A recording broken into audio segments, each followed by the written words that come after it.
Mr. Vijaysai Reddy. चिंता मत करो, ये रोशनी वापस यहीं आएगी. Thank you. Hope you will stick to the time, please. No. Thank you, Vice Chairman, sir. Thank you for the opportunity. I, on behalf of my party, Vijaysai Congress Party, and my party president, Sri Y. Jagan Mohan Reddy Garu. Thank you very much, sir. Sir,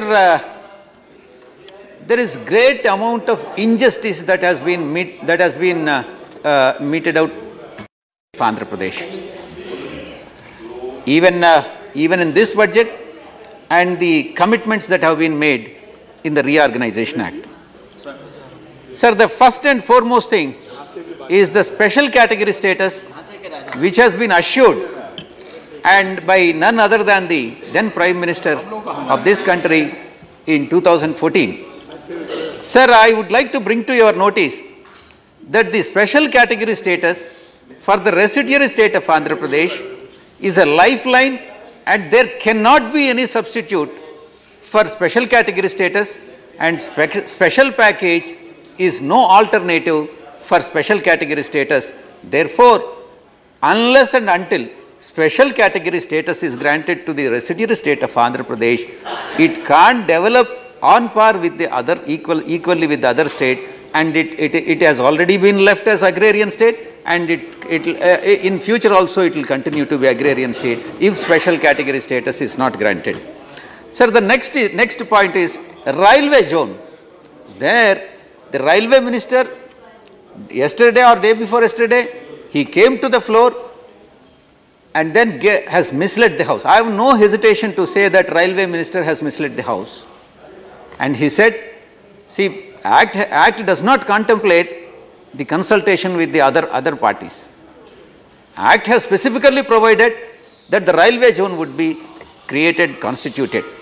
When Act is so specific, why the government is delaying constitution of special category, constitution of railway, separate railway zone? Now railway minister says that he has to consult the other states, he has to consult the other stakeholders. Why is it? So that is one of the provisions that have been incorporated that has to be executed, sir, implemented. Integrated steel plant at Kadapa and port at Dugarajpatnam and Vizag Petrochemical Complex and Vizag Chennai Industrial Corridor and Metro Rail at Visakhapatnam and Vijayawada. These are all the issues. Apart from this, in Schedule 13, there are a list of 11 central institutions, out of which 9 have been established only in temporary premises, and adequate allocations in the budgets in the last 4 budgets have not been made. Therefore, I request the Government of India to address this issue, sir. And sir, you have how many minutes you have given me, sir? 2 more minutes. We are with you. 2 more minutes. Sir, I'll address only two issues, sir, very important issues. Farmers' distress. Sir, agriculture accounts for 16% of India's GDP and 49% of the India's employment comes from agricultural activities. Sir, National Sample Survey 2013 report shows that 51.9% of the farm households in India are indebted. So this indebtedness by the farmers is to be addressed by the Government of India, as Finance Minister has pointed out. Because so far as minimum support price is concerned, many members have spoken of about that. I'll only say one that Finance Minister, while presenting the budget of 2017, has categorically stated that the farmers' income, he will ensure that the farmers' income would be doubled in next 5 years by 2022. Therefore, if at all this is to be addressed, and this can be accomplished, and the farmers across the country would be delighted, and they'll remember the ruling party, whichever party does it, they're forever, sir. Thank you. Sir, one more minute.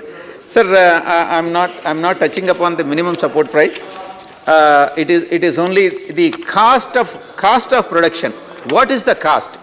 See, even in the Finance Minister, when he stated in his budget speech that he is increasing the minimum support price by 150% of the cost, he has not defined what is that cost, whether it is A2 or A2 plus FL or C2. What is that? That has to be spelled out. That has to be spelled out by the Honorable Finance Minister, sir. Sir, one last issue, which is very important issue. Last 2 issues, sir. How many last issues? 2 issues. No, please. Please. Farmer producer companies, sir. Sir, to the best of my knowledge, any income from the agriculture is exempted from the tax under Section 2, Subsection 1 of the Income Tax Act. Yes. Thank you.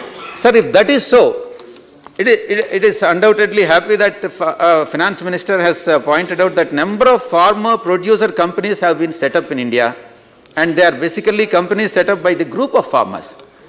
But group of farmers, whether they constitute partnership firm or company or they do it individually, it doesn't make any difference. Agriculture income is an agriculture income which is exempted from tax. Sir, the Finance Minister has exempted this income by these farming companies with a rider, with a sunset clause in the proposal. Why this sunset clause? Sunset clause says that the income of the farmer producer companies are exempted only for a period of 5 years. Why 5 years? When agriculture income is totally exempted from the tax, why 5 years, 5 years tax holiday with a sunset clause? Yeah. Therefore, a finance minister, yes. I hope he'll positively consider exempting. Sir, one more point, sir. And secondly, sir, even this farming company, farmer companies have to pay distribution tax, dividend distribution tax, which is totally unreasonable and unwarranted for India's conditions, sir. Yes, yeah. One last, sir. How many last points? Only one more, Sir, this is very... Please continue. This is very important, sir. Sir, CAG report, Controller and Auditor General report on government accounting, found that the government has deferred the payments amounting to more than 1.87 lakh crores in 2015-16. Yeah. I request the Honorable Finance Minister to address this issue. Very good. Therefore, thank you very much. Thank you, Mr. Vijaysai Reddy.